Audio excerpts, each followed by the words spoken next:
Aujourd'hui, on va parler de laxisme judiciaire et de la gauche. On est à Saint-Gervais-sur-Marne dans le 34. Et croyez-le ou non, il y a des voleurs qui ont déposé plainte contre leurs victimes. Donc en gros, les mecs sont venus dépouiller un agriculteur. Et l'agriculteur, vu que c'est un campagnard, etc., il s'est pas laissé faire. Et il a pris son tracteur, je crois, et il a écrasé les mecs. Et du coup, il porte plainte contre l'agriculteur, et l'agriculteur a des problèmes. Il a des problèmes, d'accord. Il me semble qu'il a pris un tracteur, il me semble. Mais si c'est pas un tracteur, il a pris une voiture, mais bref, il aura rentré dedans. Mais c'est absolument délirant. On est sur Europe 1, je mets le petit filtre. Racontez-nous. Oui, c'est une histoire vraiment édifiante racontée par les médias régionaux, dont le Midi Libre, celle d'un exploitant forestier de Saint-Gervais-sur-Marne, c'est donc effectivement dans l'Hérault, un homme qui est spécialisé dans la fabrication de piquets pour les vignes et les clôtures. Et il vient d'être condamné à 1 000 € d'amende par le tribunal correctionnel de Béziers pour avoir provoqué l'accident de voiture, tenez-vous bien, de voleurs qui s'enfuyaient de chez lui après lui avoir dérobé du carburant. Alors, Donc 1000 € d'amende. Je pense que c'est pour payer les cambrioleurs. Mais rassure-moi, je me trompe pas. Quand tu payes une amende, tu payes ta victime. Donc là, l'agriculteur a payé ses voleurs parce qu'il a perdu le procès, quoi. Je sais pas, peut-être que je devrais pas rigoler, mais c'est complètement délirant. Là, je vois un commentaire en bas. Même Marx Orwell n'avait pas osé imaginer un monde où les victimes qui se défendent sont condamnées et où les criminels sont choyés et félicités. La France l'a fait. Le bon sens doit absolument être remis au centre du débat public dans ce pays à la dérive. l'affaire fait un foin, si je puis dire, dans le monde agricole local.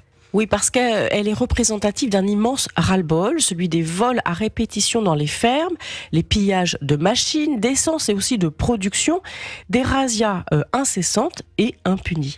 L'agriculteur en question a été victime depuis son installation en 2023 de très nombreux vols de carburant et de matériel. Je n'ai pas arrêté de porter plainte, dit-il. J'ai amené suffisamment de preuves aux gendarmes parce que j'ai installé des caméras sur ma propriété. Il a suivi à la lettre les consignes qui sont données par la gendarmerie et les syndicats agricoles qui ont signé des conventions pour éviter que tout ça dégénère et que des agriculteurs excédés se fassent justice, mais il ne s'est pas passé grand-chose. Les vols ont continué jusqu'en mai dernier. Et c'est justement grâce à ces caméras de surveillance qu'il a repéré les intrus. En train de voler sur sa propriété. Oui. J'y suis allé, je suis tombé nez à nez avec les voleurs, raconte l'agriculteur. J'ai pris ma voiture, je les ai suivis. En même temps, j'ai alerté les gendarmes. Dans un virage, il faisait sombre, je n'ai pas vu la voiture, je les ai percutés. Ils ont terminé dans le fossé, mais ce n'était pas intentionnel. Et c'est là que les voleurs ont porté plainte. Eh oui, ça paraît surréaliste, mais pris la main dans le sac, ils ont quand même porté plainte, ce qui en dit long sur la crainte qu'inspire la justice et sur leur sentiment d'impunité. Et il y a encore plus abracadabrant, en dépit d'un principe de droit qui dit que nulle action ne peut naître d'une cause illégitime, la justice a jugé la plainte des voleurs recevable. L'agriculteur, qui n'a même pas essayé de se faire justice lui-même puisqu'il a alerté les gendarmes, a donc été condamné à payer 1 000 € aux voleurs, lesquels ont été condamnés à des peines avec sursis pour leur prédation. Vous avez bien entendu. Sursis d'un côté. Donc sursis, ça veut dire rien. Et l'agriculteur, lui, il prend 1000 balles d'amende, mais bien sûr. Et là, je crois qu'ils avaient d'une énormité encore. Encore plus abracadabrant, en dépit d'un principe de droit qui dit que nulle action ne peut naître d'une cause illégitime, la justice a jugé la plainte des voleurs recevable. Voilà, la plainte des voleurs est recevable, mais pas la plainte de l'agriculteur. Ça, c'est pas recevable. Comment ça? C'est des pauvres victimes du système. S'ils ont fait ça, c'est pour leur survie, d'accord? Si vous n'avez pas cambriolé, ils mourraient de faim, d'accord? Sursis pour leur prédation. Vous avez bien entendu. Sursis d'un côté, 1 000 €. On vous condamne à non-assistance à personne en danger en plus. Bam, 3 ans de prison. Incroyable. Il y a une morale à cette histoire. Quand les gens honnêtes ne parviennent pas à faire valoir leur droit à être protégés et défendus, quand la plainte des voleurs a plus d'écho que celle des victimes, on peut se dire que quelque chose fonctionne vraiment de travers. On peut en ressentir une forme de révolte. C'est un boulevard pour les populismes. Il n'y a aucune morale dans cette histoire, aucune logique et pire, un état de droit en lambeaux. Signature Europe 1 Emmanuel Ducrot, 8h54. C'est complètement dingue.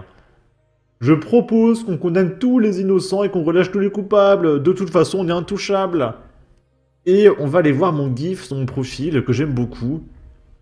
c'est ce mème qui a pris vie grâce à ChatGPT.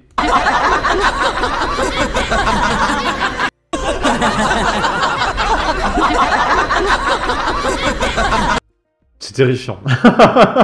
C'est terrifiant. Bon, on va passer à la news d'après. C'est un gauchiste qui est en roue libre, comme le dit ce mec. C'est moi où les gauchistes sont en roue libre. Et là, il y a écrit manifestation contre. Je vous laisse lire, je crois que je peux même pas le dire sur YouTube. Mais il a mis une moustache en référence à quelqu'un de très connu en 1939. Il a mis cette moustache à Michel Barnier et il le compare directement à lui, d'accord? Michel Barnier, c'est le pire de l'extrême droite réactionnaire, donc pire qu'Éric Zemmour, Marine Le Pen, etc., d'accord?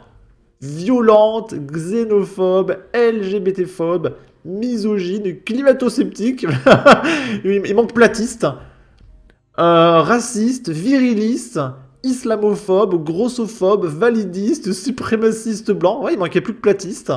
Samedi 16 novembre, 14h30, République. Ensemble, disons non. Mais je pense que tu peux te faire condamner pour une affiche comme ça. Hein. Il est en roue libre, hein, comme dit le mec. Là, c'est Marc Vanguard qui nous partage des statistiques. Source IFOP, radiographie de l'antisémitisme en 2024.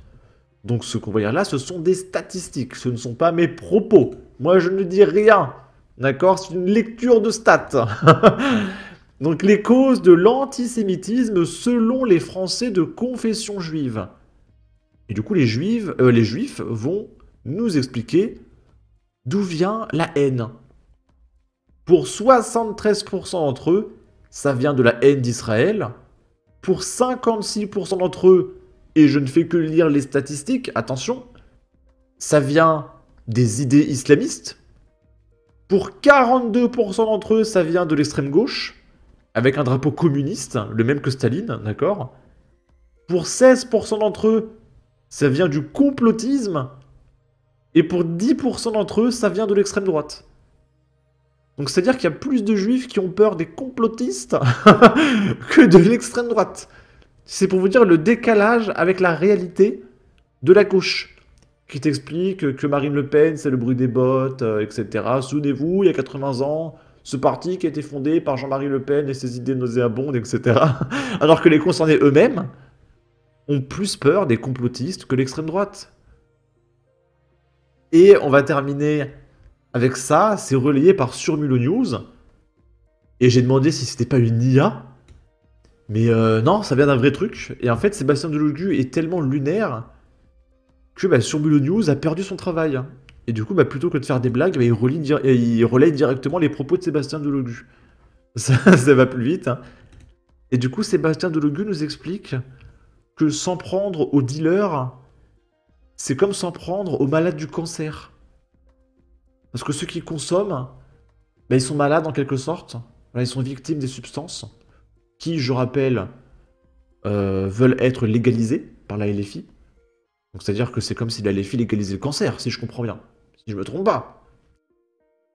Et du coup, c'est comme s'en prendre à des malades. Voilà, c'est comme s'en prendre à des malades du cancer, de s'en prendre aux consommateurs de stupéfiants, d'accord? Et ces mêmes gens veulent légaliser les stupéfiants. Ça n'a aucun sens. Est-ce qu'il faut taxer les consommateurs? Là, il y a une amende forfaitaire, on ne sait pas exactement de combien elle est prévue, mais est-ce qu'il faut aller aussi sur ce terrain-là? Madame, franchement, c'est comme si une personne qui avait le cancer, on allait la taxer. C'est des personnes qui sont malades. Et... C'est absurde. C'est même plus délirant, c'est stupide. C'est débile. Je veux, s'il vous plaît, qu'il y ait une prise de conscience collective sur ce plateau. Mais les 5 millions de consommateurs de shit sont pas malades en France. Enfin, faut arrêter aussi. Pas malades. Écoutez-moi, madame, s'il vous plaît. Moins que les alcools. Oui, pour moi, ils sont malades. Mais après, vous pensez ce que vous voulez, c'est pas un problème. Et du coup, en voulant légaliser les stupéfiants, vous voulez contaminer la population. Alors, je pourrais faire des comparaisons nauséabondes, mais ça rappelle les pires films de science-fiction. Hein. Ça rappelle genre Resident Evil. Hein, des organisations nationales qui contamine volontairement la population, et puis derrière, il crée un vaccin pour soigner tout le monde. Ça, c'est dans Resident Evil. Et là, Levi nous explique qu'ils veulent légaliser un truc qui rend malade. Et ils le savent très bien. Je comprends pas le concept. Moi, je pense qu'il faut dénoncer ce qui fonctionne et ce qui ne fonctionne pas. Depuis toutes ces années, ils sont tous venus les uns après les autres nous expliquer qu'ils allaient mettre des moyens sur ci, sur là, sur l'autre. Tout n'a fait que cesser d'augmenter. La consommation, le narcotrafic, etc., etc. Par contre, face à vous, vous avez des institutions scientifiques et des institutions internationales comme l'ONU avec son organisation, l'Agence mondiale de l'Organisation mondiale de la santé, qui nous expliquent que la jeunesse est la plus touchée, que donc ils ont les cerveaux ravagés et que ça va avoir des implications sur... Ouais, et du coup, avec le cerveau ravagé, ils se mettent à voter pour la France insoumise. Donc il faut vraiment lutter contre le ravage des stupéfiants, d'accord? Regardez les conséquences, il y a Sébastien Delugu sur France 2, bordel. C'est grave, regardez les symptômes. Bon, il prend le travail de sur Milo News. Sur ce, n'hésitez pas à donner votre avis, votre opinion, à partager, liker, commenter. Ça aidera au référencement de la vidéo sur YouTube. Abonnez-vous, suivez-moi sur Twitter. Prenez soin de vous. Salut!